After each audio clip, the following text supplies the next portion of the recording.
Hello, everyone. It's a pleasure to be here today. I hope this finds you, your family, and friends safe and healthy. My name is Deborah Larby, and I've been in the vacation rental industry in Sydney, Australia for over 14 years and started as a property owner back in the day when you had to figure things out yourself and learn as you go. I pulled together my own terms and conditions from properties that I'd holidayed at myself and tweaked them to suit. I spoke to my bank to figure out how to accept credit cards. I created a contract in a Word document, and off I went to learn by experience. There were no Facebook groups, no LinkedIn, and no conferences.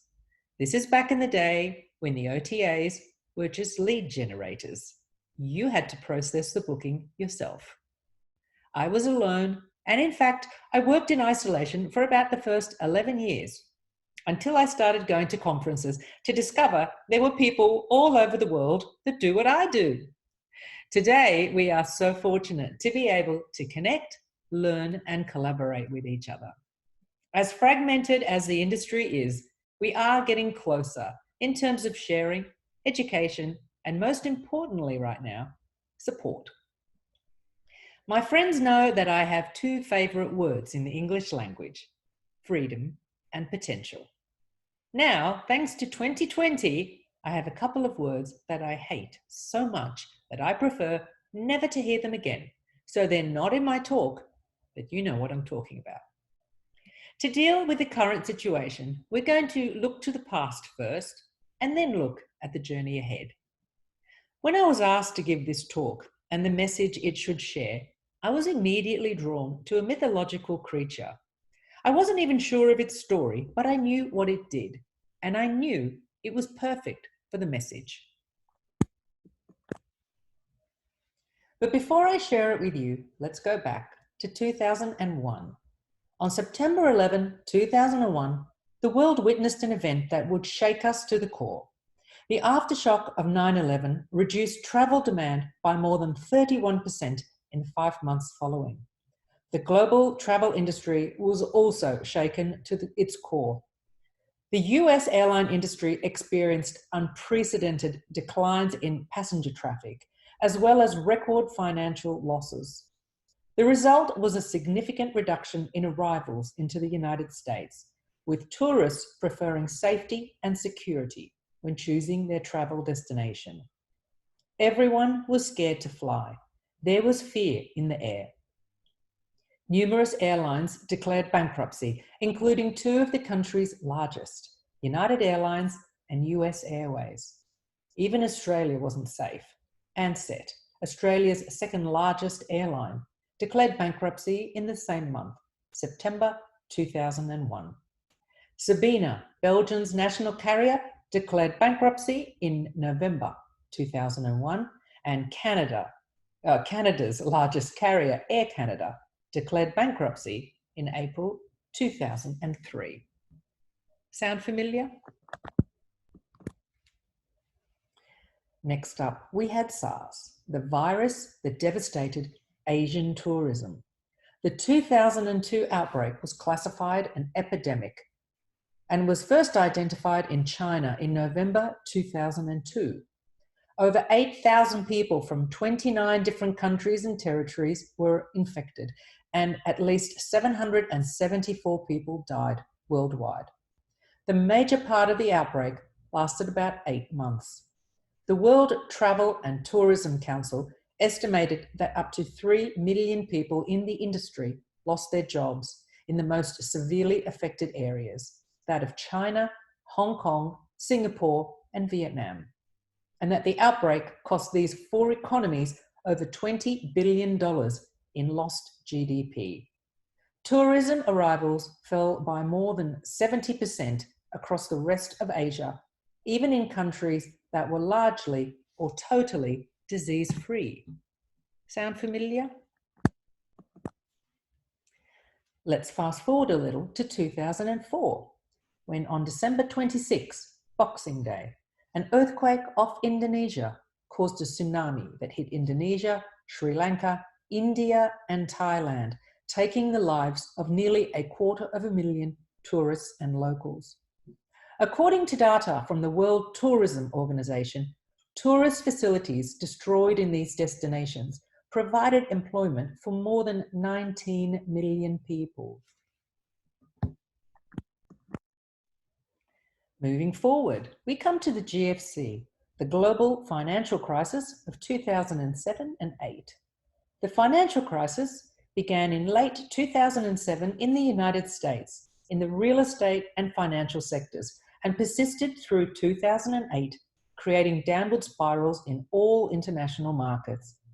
Many banks around the world incurred losses and relied on government support to avoid bankruptcy. Millions of people lost their jobs, and most economies experienced the deepest recessions since the Great Depression. Mother Nature came back to get us with a volcano in Iceland, whose name I'm not even going to begin to attempt, that erupted in 2010, causing the worst flight disruptions over Europe since the Second World War. The following year, we saw the volcano in Chile erupt, which caused flight disruptions to South America, South Africa, Australia, and New Zealand, and was the biggest volcanic eruption of the 21st century to date. The nuclear leak at Fukushima in 2011 was the most severe nuclear accident since the most severe nuclear accident since the 1986 Chernobyl disaster, and the only other disaster to receive the Level 7 event classification of the International Nuclear Event Scale. Japan saw a 38% drop in visitors from the previous year. Bankrupt airlines, unemployment, recession, flight disruptions, and drops in visitor numbers. This is all really awful, but familiar. We've been here before. We've lived through this doom and gloom, and we've had another dose of it this year, albeit a very big dose. But let's leave that behind, because now I'm going to talk about the phoenix. The mythological phoenix was a beautiful, legendary bird that lived in Arabia and, according to myth, consumed itself by fire every 500 years. A new young phoenix, just as breathtaking, sprang from its ashes. In ancient Egypt, the phoenix represented the sun, which dies at night and is reborn in the morning. Greek mythology presents the stunning creature in the early morning. At dawn, it bathes in water and sings an enchanting song. So beautiful is this song that the sun god Helios would stop his chariot to listen. There only exists one phoenix at a time. Upon its impending death, it builds a nest, sets itself on fire, and is consumed by the flames. A new phoenix springs forth from the pyre. Early Christian tradition adopts the phoenix as a symbol of both immortality and resurrection. Modern folklore utilizes the magnificent creature as a symbol of renewal, rebirth, and starting anew. I am co-hosting a conference at the end of September, and I gave this exact title to one of our speakers when I interviewed her. Let me tell you a story of a real-life phoenix. Yvonne is a married woman with 2 children. In 2000, living in France, her husband worked in the champagne industry and she was running a bed and breakfast from their home as a hobby. In 2004, her husband lost his job. They closed the bed and breakfast business and moved back to the UK. They started a couple of businesses, pouring all of their savings into websites and back-end sales systems, and their final business died in 2008, courtesy of the GFC. They had no savings left. They had no business. Her husband then struggled with depression. In the following year, their house burned down. They were homeless. They had nothing. A friend offered them a caravan, which they lived in for 4 months. They spent Christmas that year in the caravan wondering what had happened to their lives. They decided to go back to France and give the bed and breakfast a go again. So in January 2010, they borrowed some money from family and went back. Again, it was a hobby, with guests coming and then not coming, and then not having enough money for the gas bills, and then the gas got disconnected. And the final straw, 3 months after they got to France, was a knock on the door. The bailiffs were there to repossess their home. It was the end for her. It was her fire. She had to do something. She desperately had to make her bed and breakfast work. And after pleading with the bank for an extension on their loan, she set herself the goal to make 40,000 euro that year. But how? She started by asking other bed and breakfast owners who just told her to list it on booking.com. She knew that wasn't the way forward.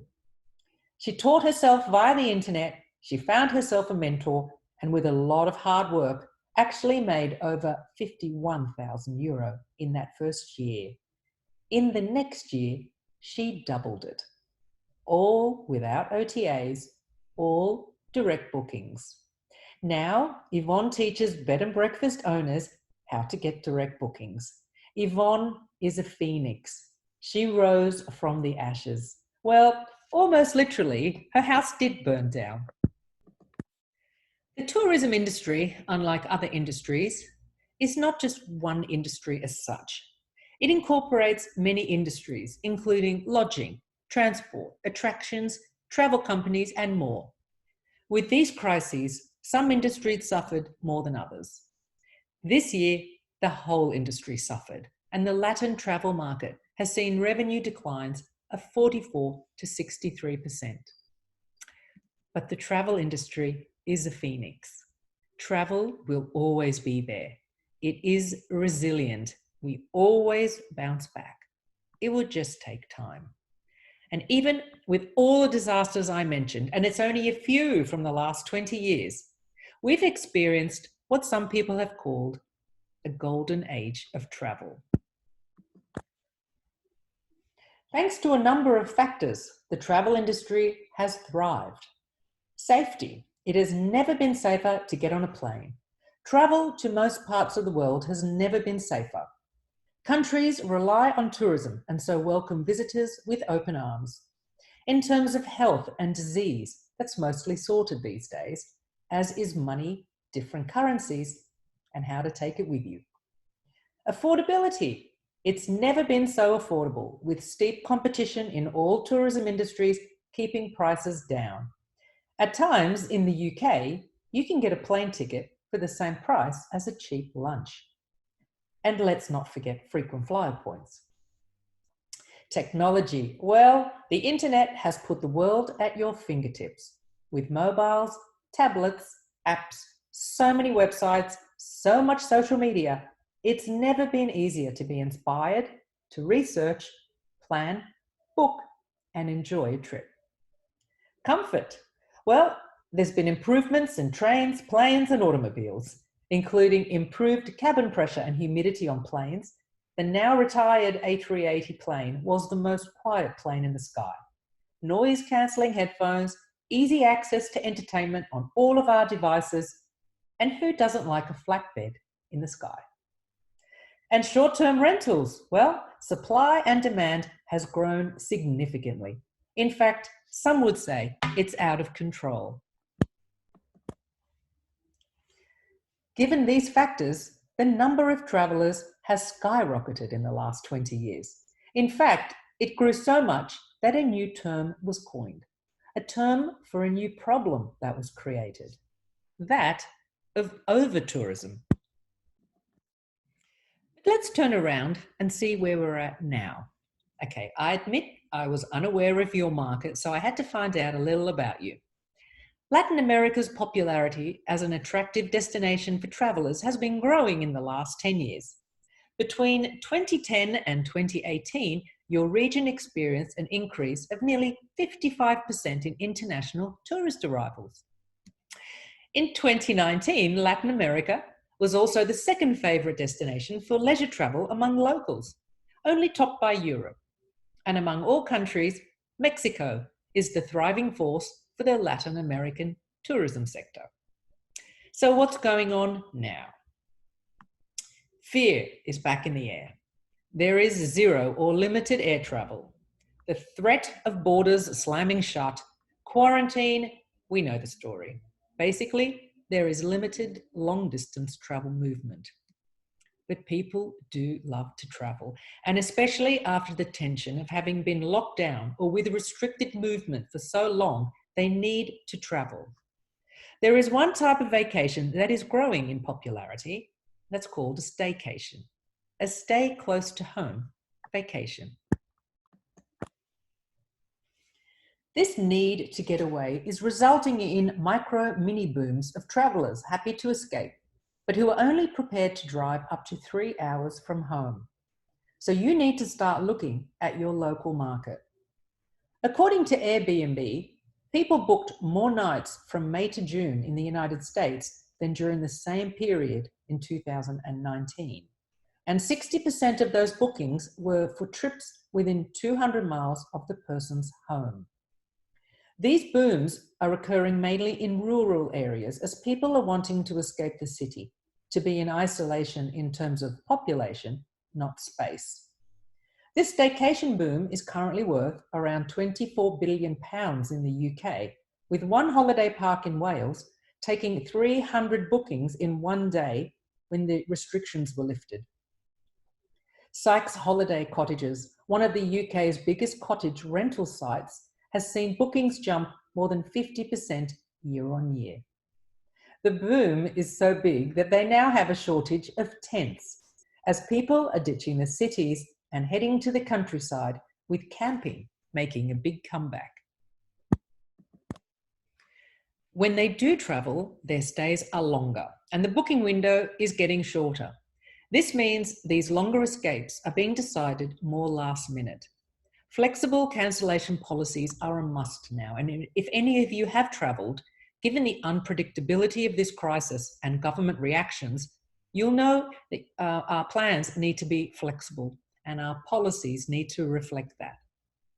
A very recent Travelport study showed that 64% of passengers said that fully flexible refundable tickets are a very important consideration. This number would be the same for accommodation. The easiest audience to target right now are your previous guests. Check your database to see who are local and who are relatively close by. Are you communicating with these guests, letting them know that you're open for business?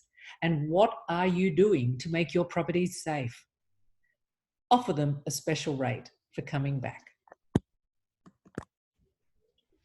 Another big trend to try to cater for is making sure your properties are pet friendly. The longer stays away and the fact that they're jumping in a car to go on holiday means a lot of people are wanting to take their pets. So make sure that is loud and clear on your website and property descriptions. The feedback to date has been that vacation rentals are going to win back the traveller at a greater rate than hotels. But an extremely important feature to share, not only on your website, but on social media as well, is how you are making your accommodation a safe environment in terms of cleanliness. Cleanliness is the traveller's main concern right now, so you need to share what you're doing to keep them safe. Did you know that 70% of people don't book vacation rentals? 52% don't even consider vacation rentals. And 19% consider vacation rentals but book hotels. Given that hotels are perceived as less appealing right now than vacation rentals, there's a potential growth opportunity right there in those statistics. Let's compare visiting the two. Imagine you're going on a short, well-deserved break to the next city. You've booked a hotel. Staff with face masks greet you at reception for check-in. There are masked people constantly entering and leaving the building. You have to book in a time for breakfast as there's a limit on the number of people in the dining room. There are 2 people maximum per lift. The rooftop pool is closed. The gym is closed, or you might have to make an appointment to enter. Reminders, dispensers, and signs are everywhere, reminding you to sanitize or wash your hands. Or you've booked a vacation rental. You've checked in with a lockbox or touch-free entry. You close the door behind you, and there are no more reminders of the current enemy. I think you get the picture. Make sure your website and marketing is in the local market language. Does your website have translation capabilities? If your target guests have been predominantly Americans, for example, now is the time to translate your website to Spanish and start local marketing online where the locals are hanging out. Where do you think people spent a lot of their time during lockdown? On social media, so make sure you're on there.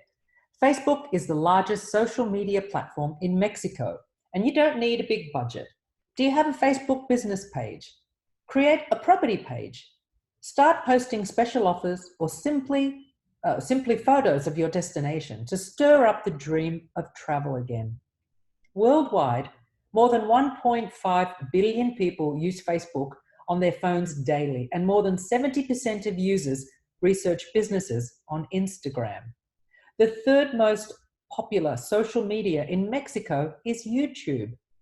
Start making videos of your destination and of your properties. Start a channel promoting both. Remember, the dreaming part of travel comes first.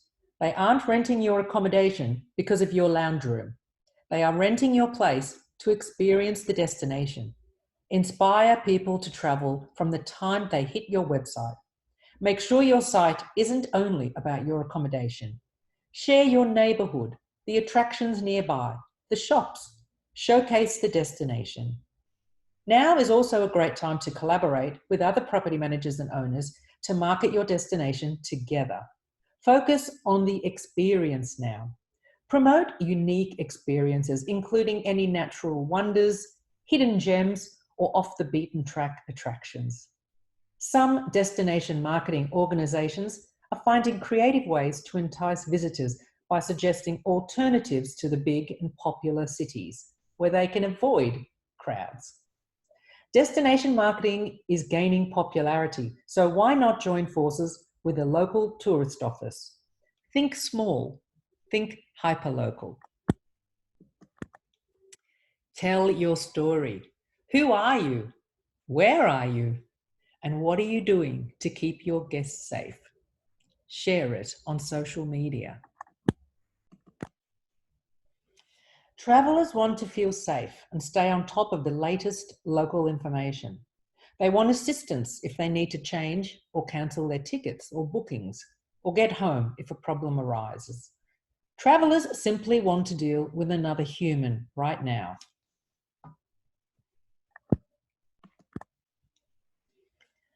More than 70% of travelers said that they would consider using a travel agent to book a trip. Do travel agents know about you? Here is a possible partnership with a great opportunity. Get to know travel agents and share your properties with them. One industry movement that is gaining momentum, particularly from this crisis, is that of direct bookings. By focusing on direct bookings through social media channels, it offers you a cost-effective option to share your destination while also enabling you to communicate directly with potential guests. Having your own website capable of taking bookings easily and seamlessly is a step closer to getting direct bookings, which will give you not only more revenue, but control over your bookings. No one will cancel your bookings without consultation. You will be in charge of managing cancellations, the guest expectations and needs, and you will offer the service and look after them. You are, after all, the local expert, the person on the ground. If travelers are scared, then it's up to us to make them feel safe. No OTA can do that. We are the front line. The conference that I'm co-hosting that I mentioned earlier is 50 educational sessions teaching you how to get more direct bookings. Of course, it is easy to be on a number of OTAs and you should include them in your distribution mix, but they do come with a price. Definitely focus on getting more direct bookings simply for the revenue and freedom that it gives you. Instead of being the ground staff for the bookings the OTAs give you, be the boss and get them yourself. Right now, you should aim for having a mix of short, medium, and long stays at your properties. And one niche traveler you should target is the digital nomad. There are definitely some people still traveling, but they're not tourists. These nomads are people who choose to embrace a location-independent lifestyle that allows them to travel and work remotely. I, for one, just arrived in Barcelona from Sydney. Being a digital nomad myself, nothing was going to stop me from moving back to my favourite cities.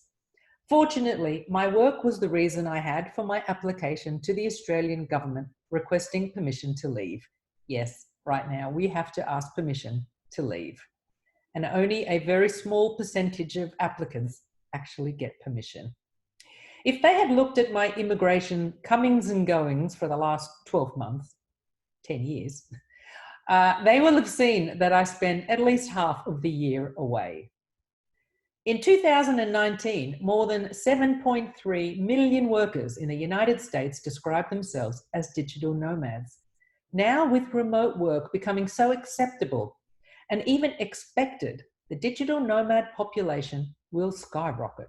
Well, not just yet, but once it's safer to cross borders and borders are open. But they are definitely traveling and moving about. So there are digital nomads to market to. Some tourism destinations are beginning to cater to make this recently expanded digital nomad work from home market. One example is Bermuda, who opened its air borders to travelers on July the 1st, requiring testing on arrival. Within weeks, the industry had noted an increase in people coming not just for the extended weekends that the tourism board was marketing, but rather weeks and months. And there were even those who were not even sure when they were going to go back. The New York Times just wrote a story about these new kinds of remote worker visas. Bermuda, Barbados, and Estonia offer this kind of visa. And as of very recently, Croatia joined the list. If your country doesn't offer one, perhaps, as the entrepreneur in Croatia did, lobby your government for it. Okay, this current crisis is the biggest one we've dealt with, but there are sparks of hope everywhere, scattered everywhere. There are some green shoots. So just to recap, from May to June, people booked more nights via Airbnb in the United States than during the same period in 2019. The staycation boom in the UK is worth £24 billion. In the US, the number of recreation vehicles like motorhomes and caravan rentals are up 400%. European budget airline Ryanair expected to operate at 40% normal capacity from July, and EasyJet is seeing encouraging trends and say that winter bookings are higher than usual for this time of year. Although they say it might be partly because these people are using their refund vouchers to rebook, or they're just rebooking cancelled trips. But they are rebooking.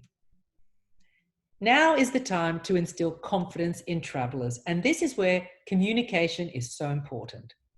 Continue to implement, document, and communicate to travellers the actions you are taking. They are dipping their toe in the water by going on these staycations. When it's safer, they'll jump into the water and they'll travel further. But they need to know what the industry is doing to keep them safe. Encourage and inspire potential travellers to rediscover their love of travel while knowing all you are doing to ensure their safety. With visually inspiring and exciting content, you can give potential travellers a new focus while building relations now and for the future. Communication is key. For those of you willing to take the risk and who can find adequate travel insurance, a rare opportunity awaits. Do you want to fly on relatively empty planes? Do you want to see Venice without the crowds? Now's your chance. Now is probably the most purest time to travel. It's mostly locals and no queues. I firmly believe that travel will return to some normalcy soon. Not to where it was pre-March 2020, but I do believe it will be back. Now is the time for education, growth, and collaboration. Travel will be back, bigger and better, and we'll be ready for it. 2020 has been our fire, and the phoenix is being reborn. Slowly, slowly, we will rise out of the ashes. We've done it before, and we will do it again. Thank you for your time. And good luck with everything.